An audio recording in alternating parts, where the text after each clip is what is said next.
Hello everyone, just a quick word from your friendly editor/husband. For all of you who listen to So I'm Watching This Show and own an Android device, do me a favor. Go to the Google Play Store and download the Podcast Republic app. It's a fantastic app that allows you to get all of your favorite podcasts directly on your Android devices. I use the app and love it. I can search for the podcasts I want to listen to, select them as favorites, and have them all just a click away. Make sure you set So I'm Watching the Show as a favorite so you don't miss any new episodes. Again, the app is Podcast Republic, available on your Android device. Thanks! I can tell you about the nightmare factory that's trying to move on my island on Animal Crossing. Well, okay. Those were words. Is it like an actual nightmare factory? I can show you a picture. I tweeted about him twice already. He is a sheep that is also some kind of clown. His whole thing, everything about him is With the zipper? No. Okay. That's a bunny. Oh, okay. And he's gone. We're done with Zipper the bunny. Okay. The sheep's name is Pietro. Mm-hmm. He is like an Italian rainbow clown sheep. He looks horrifying, and he's in my campsite right now, and I don't know how to make him leave because I will restart my game before I let him move on my island. I hate him. And his like character personality like category, they all have ones. There's like preppy ones and like nice ones and normal ones, and there's like jock ones. His is literally called Smug. And I'm just like, I don't want a smug rainbow Italian sheep moving to my island. He would throw off my entire aesthetic. Throw off my groove. I just hate him. It's awful. That's where I'm at right now. Okay, well.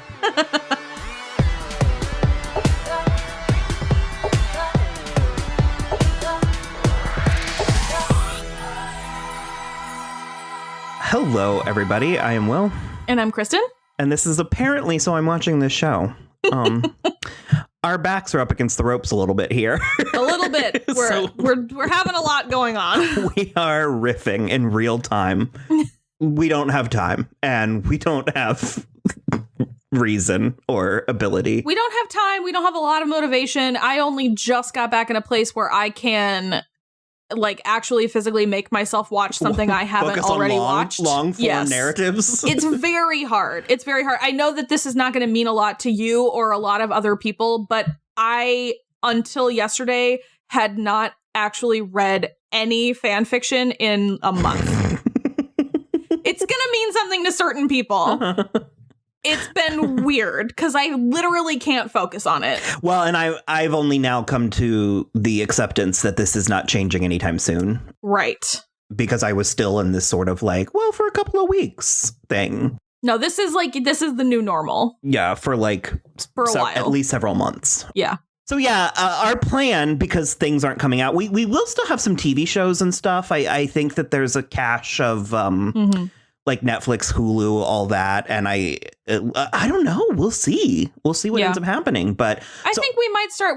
We've already been doing some deep cuts. I think we're going to keep up with the deep cuts. I think we're going to probably end up doing some TV shows that we either missed or that we just love and want to talk about. Yeah. So we'll see. So that's what I was going to say. Our plan was to just start going through our Blu-rays and stuff. And at this moment, we just don't have the time to sit down. Like, we don't have like the 6 hours to carve out to do that. So I threw a wild card idea out there and I was like, why don't we just have like a short conversation about our generation's cartoon shows? Yeah. And not like the kids ones, the more mature ones, but yeah, like adult cartoons. Mm-hmm. Adult Swim. Yeah. Because I figured we could go like 20 or 30 minutes with that. But we will probably primarily focus on Simpsons, Family Guy, South Park. I'm going to definitely talk about Bob's Burgers. Yeah. Futurama, probably just that. And these are all topics that certainly Simpsons, we have been flirting with the idea of doing some coverage.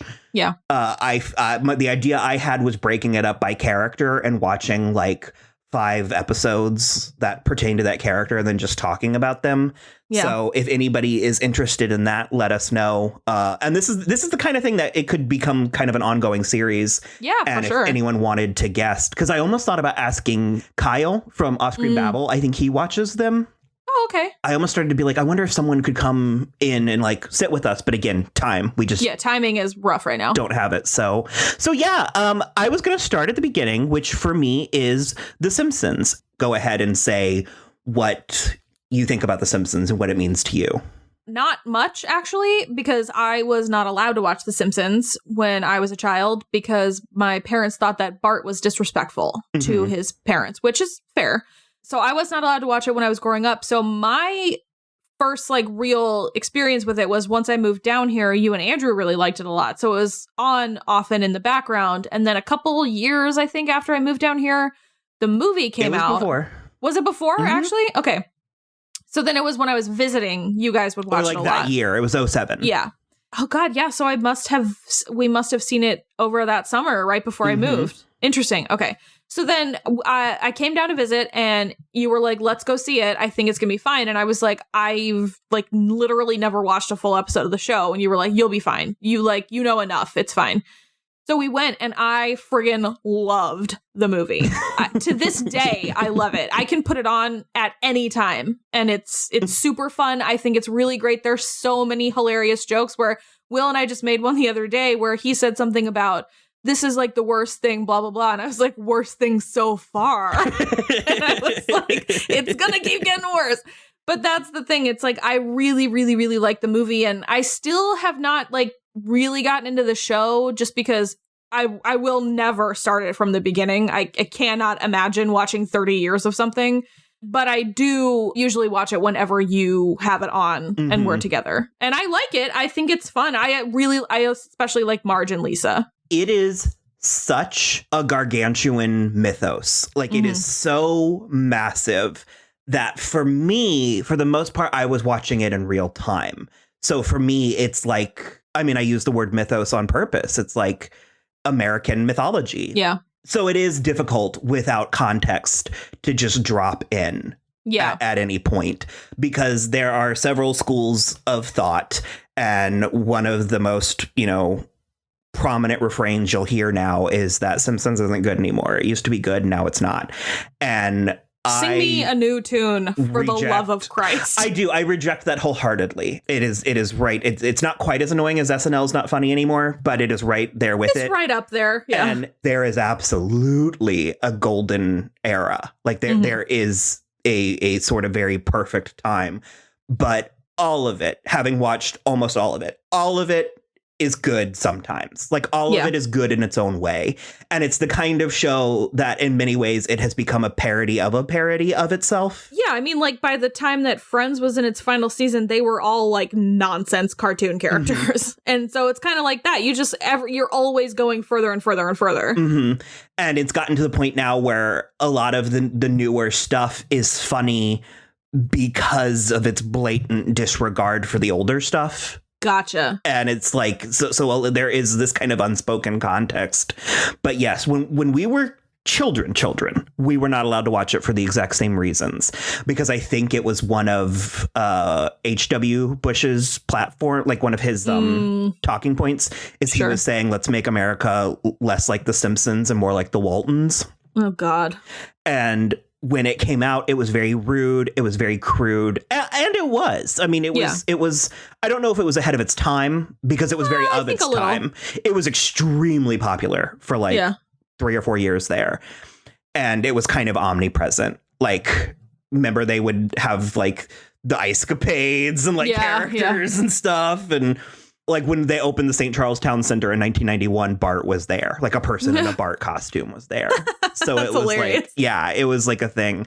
And I honestly don't remember when we started watching it. It was one of those losing battles that my mom just kind of gave up on. And I think deep down she saw that the show had heart. Okay. See, wow. I just really listened to my parents and didn't watch it. And then then internalized it in such a way that I thought it was bad until you were like, it's not, you should just watch it. And then I did. And I was like, oh, this isn't bad. I really equated it to like Ren and Stimpy and Beavis and Butthead. Yeah. And that's not. That's really what I did with it. And then once I realized it wasn't that, I was like, oh, no, this is actually like kind of a sweet thing about a family. And there's parts where it's like, you're right. I don't know in what reality, up to and including now apparently a global pandemic, where I would have you sit down and watch all of it. Well, I'm essential, so there's no way I could do it right now anyhow, even if I had the inclination. But it is very strange watching the first couple of seasons because it's way, not only because it looks different and sounds different, but it's a lot more straightforward. Like the first like 2 or 3 seasons are like a sitcom, like a family situation comedy. And they have like morals and lessons. And there's like the da-na-na. And especially Lisa's very, very deep. And it's actually sad. Like it's depressing sometimes. And then around probably season 3, season 4 is where we get into the golden age. And that goes until about, I don't remember exactly what season, but probably around the year 2000. Okay. Most of what people know is from that chunk. And that's where it really settled into its like thing. Yeah. Unlike some other shows, like, because we'll get to Family Guy in a minute, but it's like it does actually. There is growth that has stakes. Like there is a episode where Lisa becomes a vegetarian and there was no going back. There's like a before and after. Interesting. And there's entire like Barney is sober for like 7 years and then he relapses and is now back drunk again. Wow. And so there's stuff that actually does pay off in the long run that is really very fascinating. And some of the stuff does sort of get thrown away by the wayside because famously Ned's wife Maude dies and it was a little bit radical at the time. Shows weren't, cartoon shows weren't killing off characters in ways that had consequences. And the plan was to always bring her back just as kind of a joke. She was just going to ease back into the show. But they had done so much work with Flanders and the children and Homer that they felt like if they were to bring her back, it would undo that.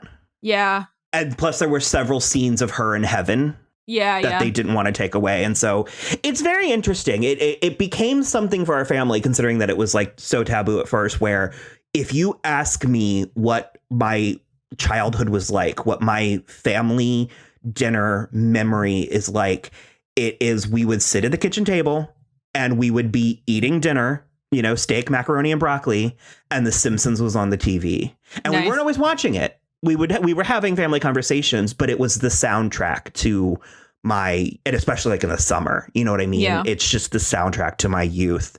And, it is in a place where it is sort of winding down a bit. I think it's coming to an end relatively soon. I'm not really watching it right now. Every so often I'll turn it on, but that is wild to me to think that there will be a time where The Simpsons isn't. I know, it's crazy because it's been like as long as we've been sentient that it's just been there. It's really weird. I mean, it's absolutely one of the longest running television shows ever, with like excluding the Tonight Show or something, right? Well, scripted, it is 100% the longest running scripted show. It's a gold mine of types of humor and like. Because Bill Oakley, I mean, I listened to the commentaries. I would get all the DVDs when they came out and I'd listen to the commentaries and they would talk about like they can tell who wrote which jokes based on the type of joke it is. Yeah. And because Bill Oakley is the one who wrote the steamed hams, which has become such a thing.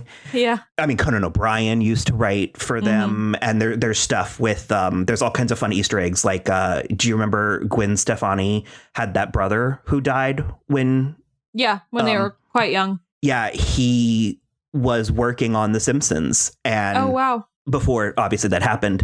And he wrote the band, no doubt, into an episode before they were a thing, before they were like famous. So there's an episode where No Doubt is at like a concert before Just a Girl or Don't Speak came out. And that's hilarious. So, because Simpsons, that's another one of its legacies, is that it predicted things. Yeah.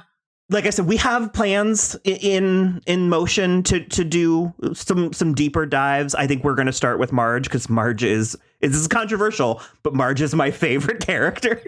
I really like Marge. Like I said before, Marge and Lisa. Marge and Lisa are my favorites. I think for like the main family. I do like some secondary characters. Yeah, even Bart and Homer, like, especially when you get into the library of it all, there's some good material, because not unlike Bob and Bob's Burgers, Homer, as the show goes on, gets a little gay. Like, he gets a little bi-curious. Yeah. All of Bob's bi-curious stuff is like early. Oh, is it really? It doesn't really. I mean, it doesn't not continue, but it's like the thing with the guy with the turkey at the like meat counter at the grocery store. That's in season 3. Mm-hmm. So it like doesn't. It's not like vast throughout, but there are moments every once in a while where he's like, maybe. I'm mostly straight. Mostly straight, yeah. But yeah, so there's stuff like that. And it's like this depressed me beyond belief when I realized it. But there was a moment when I realized that when I was a child and would watch The Simpsons, I resonated so deeply with Lisa. I just understood her. I felt her, everything. And now at like 34, I resonate more with Homer. Oh, no. Because you remember one of my favorite bits, and it's like from season 20, you know, he says something about like, we'll have to take care of, or that's for future Homer. Yeah, that's a problem for future Homer. And he goes, and I don't envy that guy. And then he takes a can of mayonnaise and a bottle of vodka and pours the vodka into the mayonnaise. And I was just like, oof. That does feel like a stark glimpse into your future. It felt personal. It felt pointed in an unnecessary way. So yeah, we will probably return to that. But from there, actually, did you want to touch on Futurama at all? You've seen a little bit of Futurama too, correct? I've seen quite a bit of Futurama, actually. Like, I've seen the first couple seasons in their entirety, and then I've watched a lot from the final season because you made me watch a whole stretch. Or the most recent final? The holophoner. Yeah, that's the episode. Yeah. So, because you made me watch a whole stretch leading up to that, and then we watched the holophoner episode, and I was like, why did you do this to me? It's so beautiful. I love the holophoner episode. It's wonderful, but I also was like, there's no more? Mm-hmm. If I had to pick, gun to my head, which of these was my favorite, my answer would be different depending on your depending on the circumstances. Yeah. Because if you were to ask me what's the one I've watched the most, I'm embarrassed to say it's probably Family Guy, and I have my reasons, but that is my white noise. Yeah, that's fair. It's the thing that just sort of, that's what I put on when I go to bed. If you were to ask me which one is the best, I would have to say The Simpsons, just out of, I mean, it's the grand dame, you know what I mean? It's the first, it's still on, like it's accomplished the most. But if you were to genuinely ask me what is my favorite, I would have to say Futurama. And it's because it is beautiful. I love the colors, the animation styles, the way they do the different worlds and stuff. It's beautiful. It is clever. It's very smart. And on top of that, it has a very silly sense of humor. And I love... I was going to say it's pretty absurdist at times. I love dumb humor for smart people, if that makes sense. Well, and there's not, you can't leave aside the fact that the best joke that we reference constantly, that is like probably our favorite delivery of anything ever, is the "to shreds you say." Oh, how awful. Did he at least die painlessly? To shreds you say. Well, how is his wife holding up?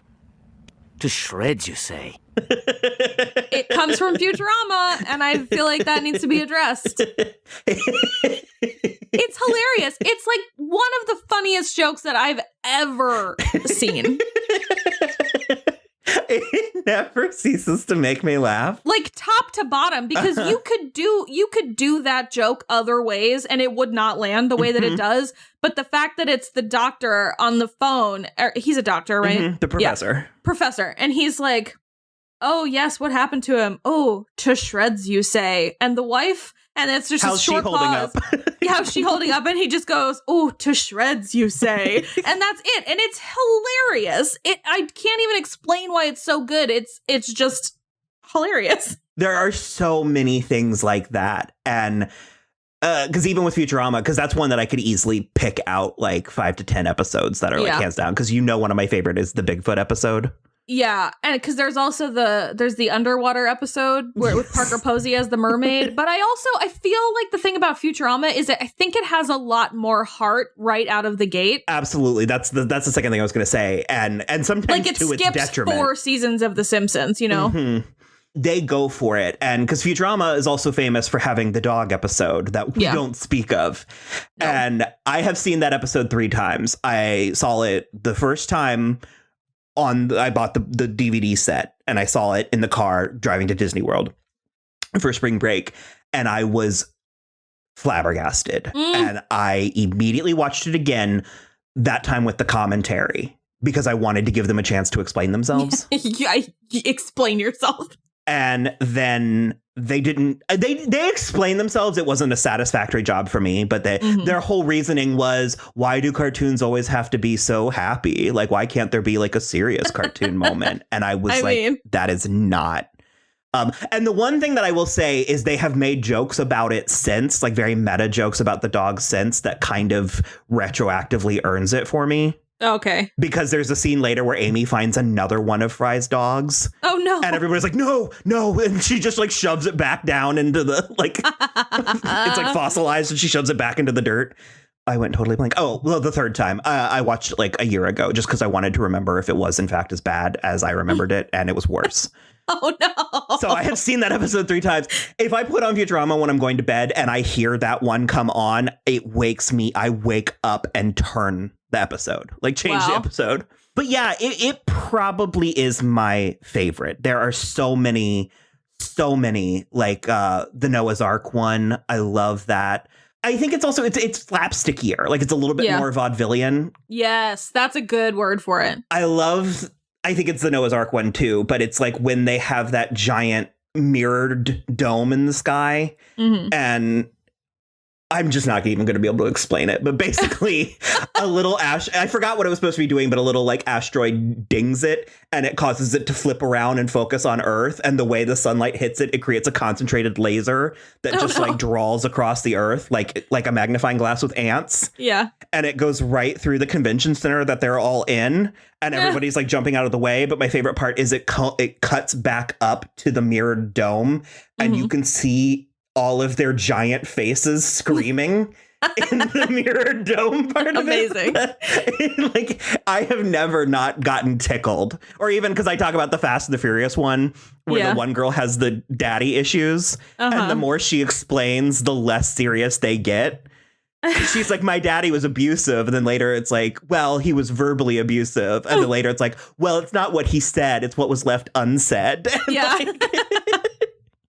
And so, yeah, I adore it. It's one of the few ones that I would love to see a live action take on it. Oh, yeah. Because the hardest thing I think they would have is Leela's eye. Yeah. The rest of it, I think, would easily translate. I agree. But yeah, did you want to talk about Bob's Burgers at all? Well, it's my favorite. Uh-huh. And I actually didn't start watching it until you told me to watch it. And it was like 4 seasons in, I think. And Huh? I was going to say, why did I start?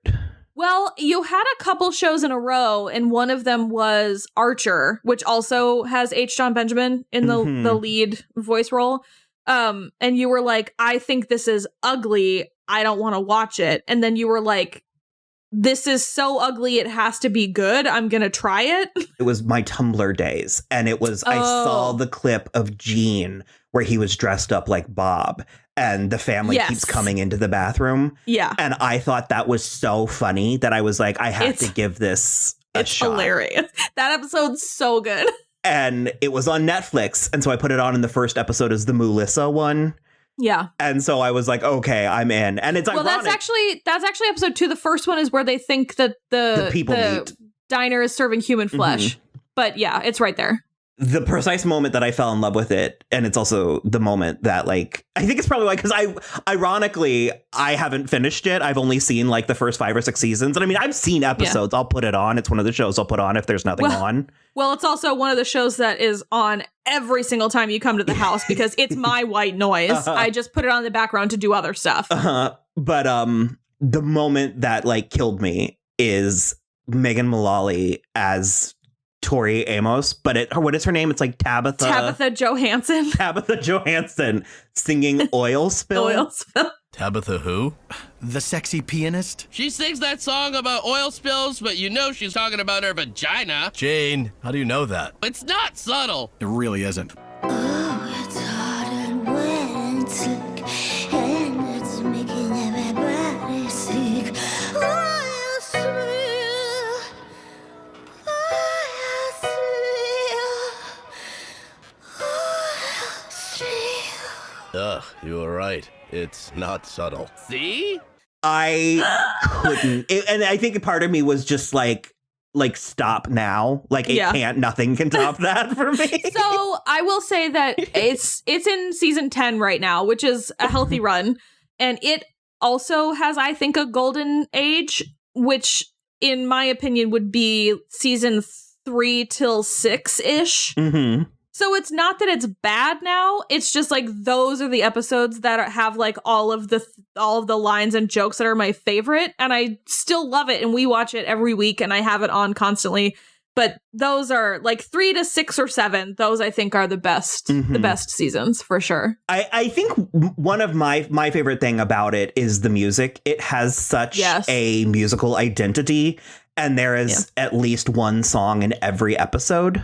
It's amazing. And honestly, the end credits are really great too. There is an episode, and I don't remember what season it's in, but Tina wants to go to horse camp, and she has an imaginary friend named Jericho. And it was not until like a month ago that I looked it up and realized that the imaginary horse Jericho is voiced by Paul Rudd. And it is, I am not being hyperbolic, probably the best performance Paul Rudd has ever put in. He is so fucking committed to it. It's hilarious. It does have a spectacular voice cast because my favorite is Jenny Slate. Oh my God, as Tammy. She does a handful of other things too, but her Tammy is amazing. I love Tammy. And I also think Gretchen is one of my favorites. I like Gretchen a lot. I like Jocelyn, who's like Tammy's friend at school. And I just, there's just like so much. Too. I fucking love Marshmallow. Every time Marshmallow comes in, Bob just goes, "Oh, hey, Marshmallow." And she goes, "Hey, baby." Mm-hmm. It's amazing. You always said that your favorite thing about it was that they like each other. It's so good. And I think that's the thing that put me off, in addition to not being allowed to watch it, but that's the thing that put me off The Simpsons at first, is that like Homer was strangling Bart a lot, you know, in the early days and stuff. And I just was like, I really, really like that on Bob's Burgers, they love each other as a family, even though like Bob is introduced being like, "You're all terrible and I would fire you if I could," but they love each other. And like, as it's gone on, the relationships that have developed, like Tina, Jean, and Louise have really gotten, they've had a handful of episodes where they're like, "Well, we're allowed to pick on each other, but you're not allowed to do it." And like Bob and Louise have gotten a lot of bonding episodes, which I think is really cute. And I don't know, I really like the inter-family dynamics. And I didn't keep looking for it. I don't know if I'll be able to find it again, but there was a tweet a couple weeks ago that was like, "I just realized that Teddy is the most deeply tragic character on this show." And I started thinking about it. I was like, he really is. Like, he just makes these like side comments all the time. And you're like, "Oh, okay, whatever," in the one-off. But you start thinking about them built up together, and you're like, "Oh God, Teddy's so sad." That's one that I played for my mom because she, like me, at first didn't like the show because she thought it was ugly, and therefore she thought it was crude. Yeah. And I was like, it's actually really smart. And the episode I played for her was the Jaws one. Oh my God. And I love that one. Because that's a good one for Teddy being sad. But it's very sad, yeah. There's just so, like, the joke density in it is so much. And because that's also one of my favorite lines ever. But it's like when Bob is like falling into the pit and he's like trying to grab hold of something. And he's like, "I'm literally grasping at straws." There's like another one too where Gene enters a mascot race at the ballpark and he gets gold medals because he wins a couple of times. So I think he has 2 or 3 gold medals. And Linda is like, "Oh my God, they're so great. We should get these bronzed." I lose my shit every single time. Remember that laid me out the first time that I heard it? Every single time. It's insane. It really is. But I was trying to remember. I felt like there was something I was going to say when we were talking about the music. I think I was just going to talk about Electric Love and the Thanksgiving song. Because, I mean, there hasn't been a Thanksgiving since that we haven't sang that song. The cranberry sauce. We're having mashed potatoes. Oh, the turkey looks great. Thank you for loving me. Glenn. Thank you for being there. Please. Thank you for loving me. Oh, God. Everyone's thanking. The whole Glenn. world's thanking you. Stop. Thanking Glenn, stop. us for thanking you. Glenn. kill the turkey. Len. There's also, I saw like a top 10 Bob's Burgers songs thing, and one of them I think is from an episode you haven't seen where Bob gets glued to the toilet. Mm. And it's a Bob and Louise duet, and it was number 1, and it's very good. That's the thing, is like these are musical theater people that are making the show, and so they're very committed to making the music realistic and catchy. And like Will has laughed at me so much the past couple weeks because I started singing along out loud to the songs because I know all the words and stuff now. There's and a soundtrack on Spotify. It's like 100 tracks. He'll just like catch me. You can actually on Hulu, you can do like sing along to Bob's Burgers. There's an option when you're in the show details. Mm-hmm. But yeah, so because that was one of the ones where back to the Paul Rudd's Jericho the Imaginary Horse, at the end over the credits, he's dancing on his hind legs wearing cutoff shorts, and he's just going and I was singing it along with it as I walked down the hallway to go to the bathroom, and Will just started hysterically laughing at me in his office because he could hear me. So I did want to say, you said musical theater people, and that offers me a segue to the last 2, I guess, topics. That does bring me to both Family Guy and South Park. Okay. We probably won't get too much into South Park. I like a lot of episodes of South Park, but I also... South Park is a show... Loaded. It's very loaded, and like you said, I don't really want to get into it right now. We are, like we said, on kind of a time crunch, but I am fine with South Park. I don't love the people who love South Park. You've said several times because I do like it, especially now in this climate, a 34-year-old man, it challenges me. Yeah.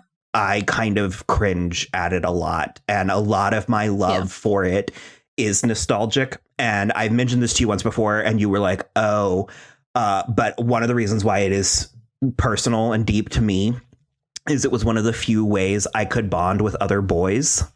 Interesting. When I was 12 and 13 and 14. And so I really took it like gospel in that regard. Yeah, and that's the thing for me about South Park is like I didn't do it religiously because that was also not allowed in my house. But when I would, and I've spoken about her recently, when I would go to my friend Christina's house, she was allowed to watch it. So I have very nostalgic feelings about like season 1, where like we had an inside joke where we would just look at each other and say topical cream, and we would be in gales of laughter because we thought it was so funny, just the way they said it and the fact that they thought that was going to treat a zombie. Yeah, exactly. So it's like I have nostalgic things about that, and then you've made me watch a couple of seasons that had like complete story arcs. Like you made me watch the Soto Sopa stuff and the Member Berries. Season 19 was, and it was actually pretty radical, pretty revolutionary for them because it was a departure where they it was a complete narrative, which I enjoyed. And it's not that I don't like it, but I just like it's and I have very similar feelings about Family Guy, where I'm like, I feel like the people who this show resonates with are not watching it the right way. They're not understanding the ironic. That frustrates me. Yeah. Yes, that really frustrates me because I know how smart Seth MacFarlane is. I know how smart Matt and Trey are. I know that they are doing satire and they're skewering all of these things. But then there are the people who just are like, Pickle Rick. And I'm like, that's not, none of these shows are doing what you think they're doing. Trey and Matt, they do lean into it some. They are sort of those like devil's advocate libertarian dudes in your college class. And I think that they are devil's advocates to the detriment of the conversation. Yeah, sometimes. I will give them credit where they will admit when they're wrong. And they most recently did it was like an arc. Like 12 years ago, they were making fun of global warming, like left and right. They would make fun of global warming. And then they did a whole arc about how global warming's real and the people who are making fun of it. Like, I'm trying to think of how to explain it, like I said, in our limited time, but it was the whole man bear pig.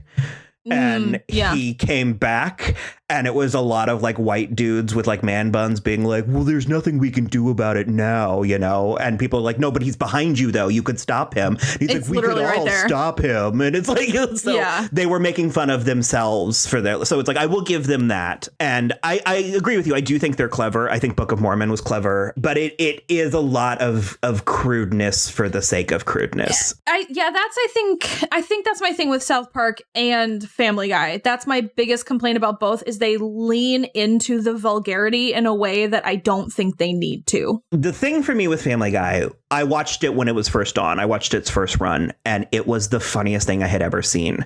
Yeah. And I stand by that. I think those first 3 seasons are brilliant.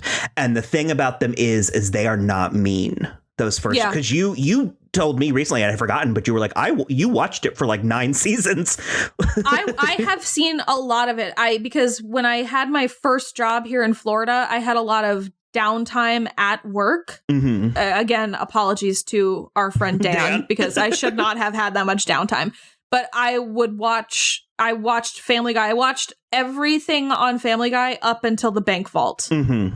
Where Stewie and Brian get trapped in the bank vault. And I was like, this is not for me anymore. And I literally never watch it again unless you have showed me jokes. That episode is actually kind of brilliant because it's the first time ever that an animated show has done a full 35 minutes, because it's a long episode, with 2 characters in one location. Oh, interesting. That's never been done before. It just was too gross for me. Well, he even talks about, there's a documentary on Hulu about halfway through, and he goes, and some people couldn't get past the diaper scene. And he was like, and I understand that. Like, I just didn't like it. And I don't like to be that person because I know that the show has had stuff to offer after that. But I was like, you went too far. You went too far for me. And now I know that you feel you can go there. I can't trust you.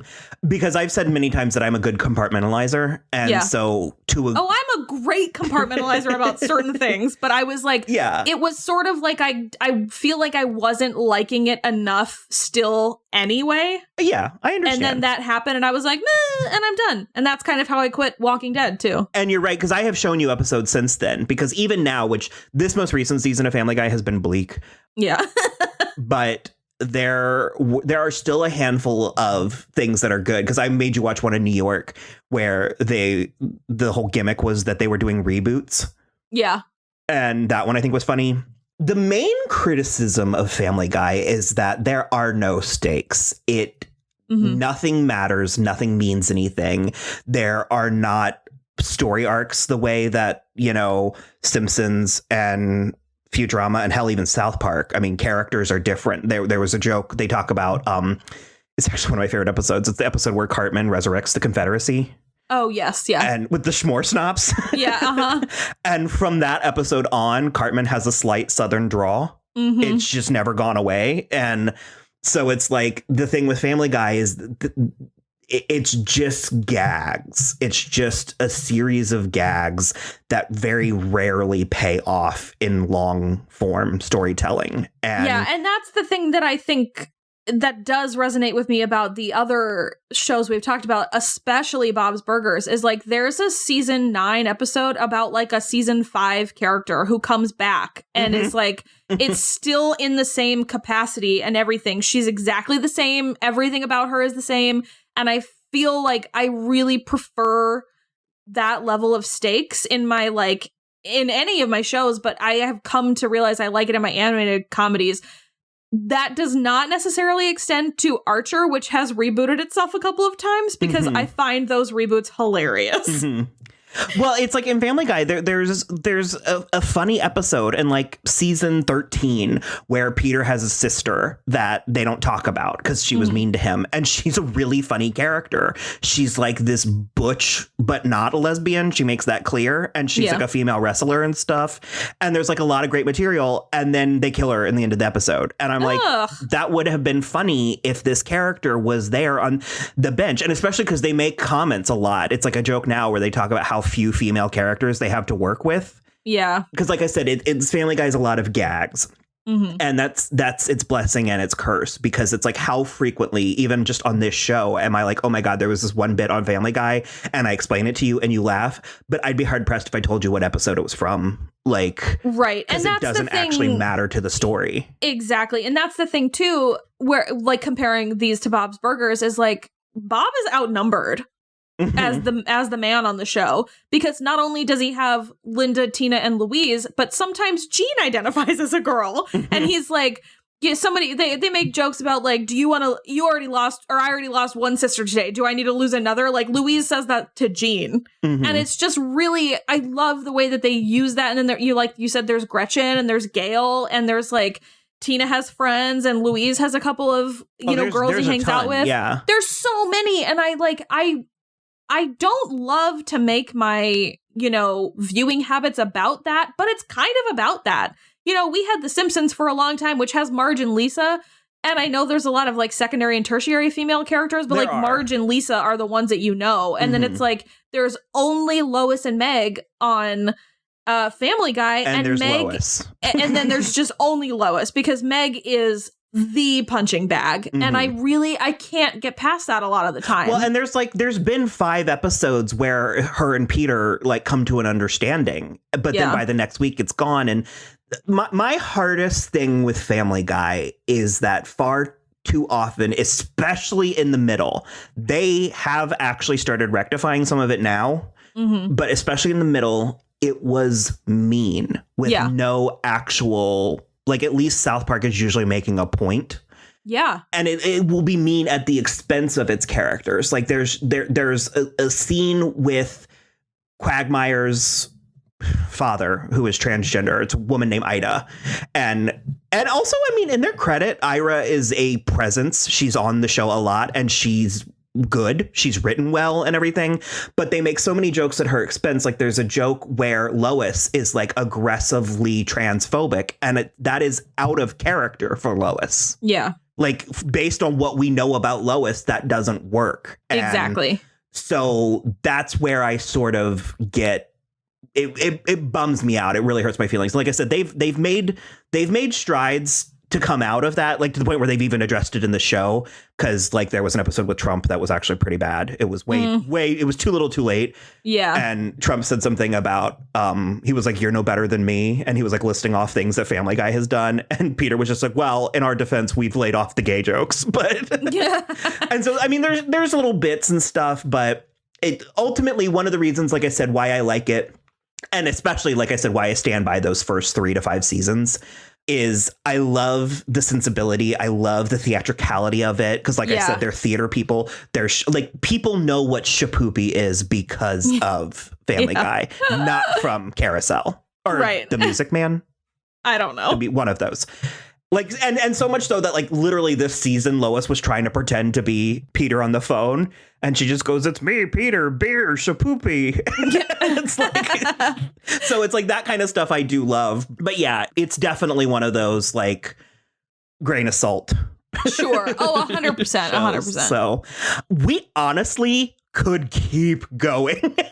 Yeah, I mean, I could talk about Bob's Burgers all day. We should do, like I said, I think we should do an episode. Like, I think we should do a Bob's Burgers episode. Yeah, sure. Well, so the movie was supposed to come out this summer, and I feel like that is one that Fox could easily put to streaming. Oh, yeah. So we might be able to do, like, that was not going to do gangbusters at the theater. So I think that would probably be a smart move for them. So we can keep an eye on that. And if that happens, we can maybe get you caught up on a couple of, like, integral episodes and then watch the movie. Or like I said, I mean, even just pick some of our favorites. And I mean, I could watch the Working Girl one.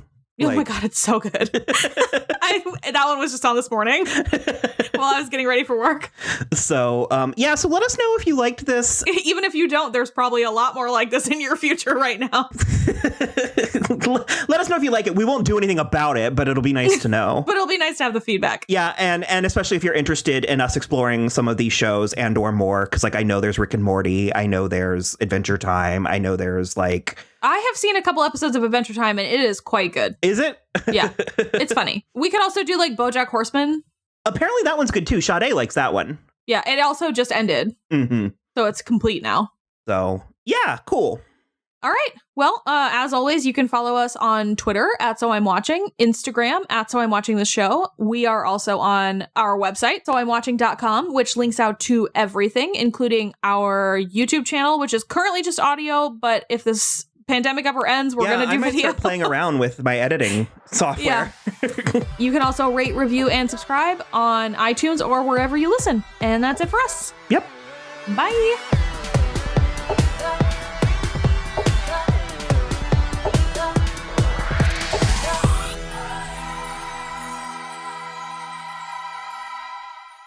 To shreds, you say?